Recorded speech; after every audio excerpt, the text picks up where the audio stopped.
This is The Edge of Innovation, Hacking the Future of Business. I'm your host, Paul Parisi. And I'm Jacob Young. On The Edge of Innovation, we talk about the intersection between technology and business, what's going on in technology, and what's possible for business. Welcome to another edition of The Edge of Innovation. Today we're talking with Jeremiah Smith with Simple Tiger. He's the founder and CEO, and you're an SEO company.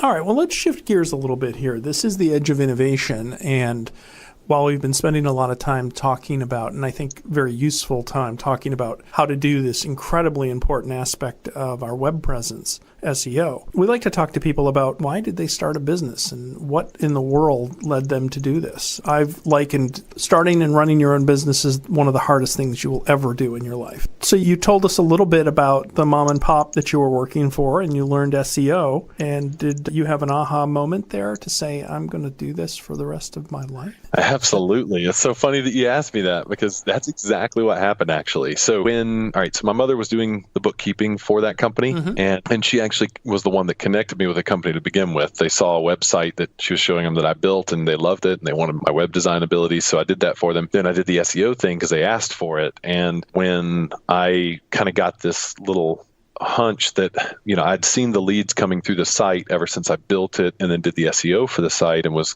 actively working on it every day. And I got really curious. I'm looking at the analytics and I see these big names that have come through, that these are guys that I've actually met out in our showroom, like shook their hand and everything. And I generated them on my efforts playing on this little laptop in my office over there. And I was like, holy cow, it's really cool. Like something hit me that this is very, very real. This is at the gut. This is at the core of a business. And these guys are standing out in the showroom with a semi truck out in the loading bay area, getting loaded up with, 20 ATVs. And I'm like, there's so much value in what I'm doing here. So I got curious at the end of 6 months and I went and had my mother pull a report for me out of QuickBooks. I said, look, here are the leads that we've generated from the SEO efforts so far. I'm able to track those because, again, this was about 12 years ago. So this was the early days of SEO. Google Analytics data was so wide open. You could get anything you wanted out of it. And so I knew all these leads came in from all these different keywords. And so I said, I need to look at the books and just see what kind of revenue these people gave us. And so she showed me, she generated a report, handed it over to me. I saw that $2 million increase in revenue and my jaw hit the floor because I knew what they were paying me, which was peanuts compared to that, but it was a good living for me at the time. I didn't care. And there's no hate there at all. I'm totally happy and blessed with it. But I saw the value, the proportion of what they paid me to what I was able to deliver through that effort. And that was when I said, I am onto something. I'm onto something that I think I can help a lot of other businesses with. And this is what I want to do. So I put it on my resume. I said, I do SEO full time. And I stuck my resume out there on Career Builder. And it got picked up a couple weeks later by an agency in Atlanta called 360i. And 360i, I didn't know who they were at the time. But when I went in for my first interview, I walked down this long hallway with all these plaques on the wall that said NBC, MTV, E-Trade, LG Electronics, Sports Illustrated. And I was like, oh my God, this is the big leagues. Wow. So those were my clients when I went on to work there. And I took everything that I knew from helping that small mom and pop shop into working at that agency and noticed that the difference was not that big between what I was doing before and what I learned there. It was just scaled up dramatically based on the budget that these clients had. So that was really the only difference. And after that, I realized not only is this valuable, but the playing field is level and it's based on your pace. What can you do? What resources do you have at your disposal? You can leverage all those for SEO and you can see equal sized results. Interesting. So when you were growing up, did you think you'd own your own business or were you what was your vision for your future? Thanks for asking that. So it's funny, when I was a little kid, I liked to take this little kitchen set thing that I had, it was like a little kid's Fisher Price kitchen thing. It's like a little plastic stove and refrigerator, sink and everything. And I'd drag it out to the edge of the street where my parents lived. And I'd take some of my toys I didn't want anymore and I'd write some prices on them. And I'd just stand out there all day waiting for somebody to stop and buy one of my toys. Nobody ever bought anything from me except mom and dad. They'd come through and give me a quarter for a plastic dinosaur or something. But I loved that. And so did my brother. He did the exact same thing. We both did that all the time. Didn't get much for it, but we loved doing it. Traveling around with mom, she was, doing bookkeeping for different clients. I'd go to all these different businesses that she worked for. And I loved the variety of going into these different businesses kind of as a kid and just getting to see them, and she would talk to me about how the business would work. I would watch her balance her checkbook and keep her gas receipts and charge those to her clients and things like that. And I just learned a lot about business by kind of watching that happen. And then my father, being an actor, he was a self-starter, and he had to really kind of sell himself for roles. He had to put everything he had into making his roles something that he could win. And so I was really just kind of a self-starting, business-motivated person. When I was about to graduate high school, though, I was deeply interested in robotics. And I thought that I was going to go to school for robotic engineering after high school, but my math grades were terrible. All of my grades were terrible. I had a terrible time in school. So my prospects looking at Georgia Tech robotic engineering degree was just like shot. They weren't going to happen. And so right after high school, I did a semester, I think, of college, maybe a semester and a half before I discovered SEO. And then I just dropped out of college and did SEO. And it wasn't until a few years later that I realized, wait a second, I'm doing robotic engineering on the largest robot in the world. I didn't even think about it at the time. And then fairly recently, about 3 years ago, I got pulled into the University of South Florida to do some honorary guest lecturing on search engine optimization to senior level marketing students in the marketing program there. And so it really hit me that I came full circle from failing school pretty much and dropping out of college to actually teaching college at a very high level on robotic engineering. And so now I'm living my dream knowing that I've accomplished that. But I got to say, I don't look backwards and see a lot of my personal efforts that led up to that. Based on my faith, I kind of see God's hand at work. And so a whole lot of divinity in that case.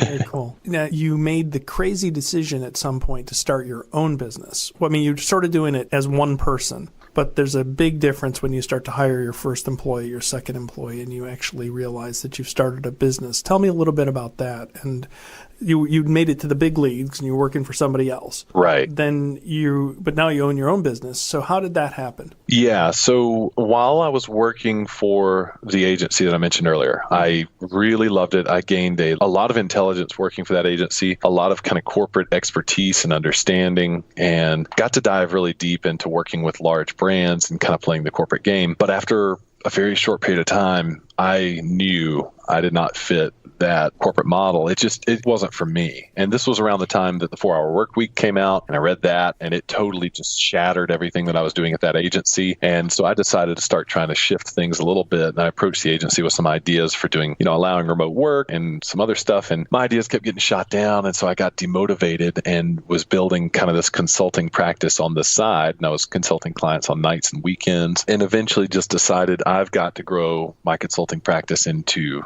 my own agency. And it wasn't so I had Simple Tiger then, but it was still just a little consulting business. It wasn't until I brought on my brother Sean, and he and I really joined forces and decided to actually start hiring a team and kind of adding more clients and offering a service beyond, that included implementation and production of content and links and things like that, beyond just the consulting that I had been doing so far. So when we decided to do that, we opened up a whole new can of worms, which is building a marketing agency. And that was really fun. But I never expected to be here, to be honest. I didn't plan to be here, but I would not want to be anywhere else. I absolutely adore what we've been able to create together and what we've been handed. So what would be, I'll ask that in just a moment, but what's your biggest lesson learned or unanticipated event or, oh my gosh, I didn't realize that part of business or, starting your own business? That's a good question. All right. So I think that being the somewhat visionary entrepreneur I am, where I have these little ideas in my mind of what I'd like to create, having those get shot down so many times by the harsh realities of the world was at times demotivating, but has over time educated me to realize that the world wants a thing and will pay for it. So you build it and you win money. And sometimes that may not be as enjoyable to do because it may not be as enjoyable as the big grandiose idea that you originally had. But in doing it and in building it, on the way to delivering it, once you start to see it work and once you start to see people happy with what you've created, it suddenly can become much more enjoyable, especially given that the great idea that you had was just getting shot down and was not getting validated. So for me, I think we kind of started, I started Simple Tiger as an agency that did everything. So it was web design, logos, business cards. It was awful. I was doing way too much. When I narrowed it down to SEO, that helped me a whole ton. Simple Tiger actually started growing. And then when we narrowed it down from just SEO to just software companies, SaaS companies specifically, it got super narrow. And I was able to have basically almost the exact same conversation on every call with clients and deliver better results, deliver a deeper product, a more innovative solution and everything every time for each new client, to the point now where our customer success is so high and so strong that I am just elated every time I sign on a new client because I know I'm about to have a new best friend or a new happy customer. Whereas before there was a lot of heartbreak and everything because I was kind of managing a mess that I created and not really delivering happiness to my clients as much. So I think for me, to answer your question, the challenge and the aha moment for me was to develop something the world wanted versus something I wanted to develop, if that makes sense. Yep, I got it. Does your organization need help with your IT? Savior Labs is a Boston IT firm that cares for your business and team. We solve problems so you can focus on what you do best. Talk to us today about your biggest technology problems. Just follow the link in the show notes and enter the code EDGE for more information. What would be your best piece of advice for somebody out there saying, I want to do that? If by that they mean start a marketing agency? No, I mean, really, I'm on more general than that because there's all sorts of specifics in every different vertical, but people are probably listening saying, no, tell us that. No, I mean, really, everybody has their own ideas for businesses, or those that have them. And what would be your advice, warning, caution, whatever it might be? For me, from my angle, my last name is Smith, and I oftentimes think of myself as what you would consider kind of an old-fashioned smith, which is a trade person who works with their hands to create something, a technician to a degree. And so I think of myself as a technician oftentimes. And sometimes if I really want to get into a groove with my agency, I just jump in at the technician level and do some technical work. And I'm like, I feel like I belong. It just works for me. I think that's just in my blood. So my recommendation is going to probably kind of come from that angle. If you find yourself doing some layer or some level of technical work, whether you're with a company or you're an employee of a company or an organization, or you volunteer in some area of your life. Maybe you're not doing technical work for your professional trade or anything like that, but you're doing technical work in some volunteer area, or you're consistently helping family or friends with something like that. And it's something that you actually, when you get into it, you just know that you're good at it. I recommend crafting something around that. If it's something that you are both, there's kind of this Venn diagram, but it's made up of 3 circles. If you could kind of envision this with me for a moment. One circle is something that you're good at. Another circle is something that you enjoy doing. And then the third circle is something that the market itself wants. All right. Now, the market wanting it doesn't mean there's no competition there. Right. A lot of people hear that and they think, oh, no competition. No, you want competition. Trust me. Because if there's no competition there, you've either struck gold, which is highly rare, or there's no money there. Nobody wants it. So that third circle has to be a good market. In the middle of those 3 circles, what you're good at, what you love doing, and what the market wants is what I think you ought to build a business around. And if that business is just you doing freelance consulting work for a while, do just that and don't build anything else out of that unless at some point you feel compelled to move on to the next step and grow it from a consulting company into something else. But for me, actually, I got to be honest, while I love running my agency as it is right now, my second favorite job I ever had was when I just did consulting, and Simple Tiger was not producing content, not implementing things. I was just consulting companies. I really, really enjoyed doing that. Now, during those days, I was the technician and I was the only guy. So if anything was wrong, it was 100% my fault. Nowadays,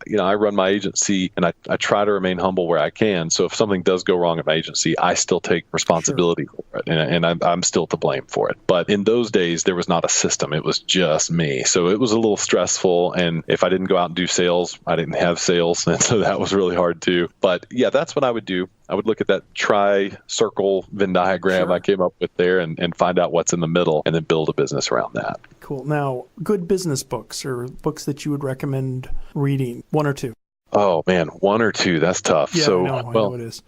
Well, if we're coming from the marketing angle, one would definitely be Start With Why. Start With Why by Simon Sinek, which if you want to, you could just watch the TED Talk. It's 18 minutes. Look up Simon Sinek, TED Talk, Start With Why. And then the second one is probably Tribes by Seth Godin, where he talks about knowing your tribe and appealing to your tribe. Your audience, basically, is what he means. So those are my two favorite business books from a marketing perspective. Okay. From a business perspective, I'm just going to leave the 4-Hour Workweek and its Hall of Fameness. That would be one of them, but I don't want to recommend that because everybody would probably say that. Something by Peter F. Drucker, The Effective Executive, most likely would be one of my number one business books. Absolutely incredible and eye-opening at some simple things about business. And then actually some of the writings by Edward Deming, as highlighted by Tony Robbins in his book, Awaken the Giant Within. I recommend that book personally. I think it's a fantastic book. But in that book, he goes into Edward Deming and defining some business principles. And Edward Deming's business principles were just stellar. And they're so awesome. And they're still completely applicable today. I think they're elegant. I think they'll probably apply for the next 50 to 100 years potentially. So I would highly recommend people study that. Just a quick highlight and a reason why you should study Edward Deming. He went to the big 3 auto manufacturers in the 60s and said, hey, here are some things that you guys should do instead of what you're doing right now that are going to make you behemoths in the automotive industry for forever. And this was the 60s. The automotive industry was booming. We just came out of the 50s where we had this kind of credit thing be created, and people are buying cars on credit now, and they couldn't manufacture cars fast enough in the U.S. And so the 3 auto manufacturers laughed him out of the room. And so he went to Japan and he talked to Honda and Toyota and Nissan, who nowadays are eating our lunch. And they listened to him. They paid him and they implemented what he said. So I think you should listen to Edward Deming. He's incredible. He will teach you things that apply at your tiny small business all the way up to Toyota-sized companies. Excellent. Yeah, I've had a lot of experience with Deming, and he's definitely some insight. That's amazing insight. So, okay, final question, maybe. We'll see. What's with the name Simple Tiger? Good question, and I like it. So my father always used to call me Tiger growing up. Okay. When I was thinking about starting a marketing agency or consultancy, I wanted a name that would stick in someone's mind. And so one of the key things or components you could have in marketing is something that's not conceptual, but is concrete. So think Apple, right? That sticks in your mind. You see it visually. Tiger was that for me. But I wanted to carry with it a differentiator that applied to business that wasn't so esoteric as Tiger, right? How do you apply Tiger to business? And so I wanted to take something complex like search engine optimization and simplify it and make it simple. And I wanted to apply the 80-20 principle, the Pareto principle to everything. And I saw that as simplicity. And I saw simplicity as kind of this art form where if I could master simplicity in what we do, then that would make me happy. And so Simple Tiger thus was born. Tiger kind of carrying the effectiveness component of our brand, and simple kind of carrying the simplicity element of our brand. Cool. Very cool. Well, we've been speaking with Jeremiah Smith of Simple Tiger. He's an SEO expert, and they're an SEO agency. As you can tell, there's a lot of value here in what he said. Have you been listening? We've been throwing out book names and different things you should go and look at. All of that will be in the show notes, so I encourage you to look there. You'll find links to Simple Tiger and a way to actually contact Jeremiah. Jeremiah, thank you very much. Is there anything you want to close out and say as we sort of wind down here? I guess if I could just leave everybody with one marketing maxim, is something I really like. I think the CMO of Amex said this about branding specifically. So if you're dealing with your brand messaging and everything right now, this is just a really cool piece of advice. It's very simple. It's be clear, not clever. Be different, not better. And I love that because the idea there is a lot of brands try to come up with some clever name or clever lingo or clever brand messaging and end up confusing people and not actually connecting. So if you could just, instead of being clever, just be clear, be very clear about what it is that you do and who you are. And then don't be better, be different, because better is completely subjective, but different is very objective. And you can speak directly to a person's concerns if you can differentiate yourself into their category. And then that's how you can appeal to people. So that's my favorite marketing maxim. Very cool. Well, I want to thank you. Thank you for spending the time with us. And who knows, maybe we'll have you back soon. That would be awesome. I'd be happy to come back. Thank you so much for everything, Paul. It was an honor to be here. All right. Thank you.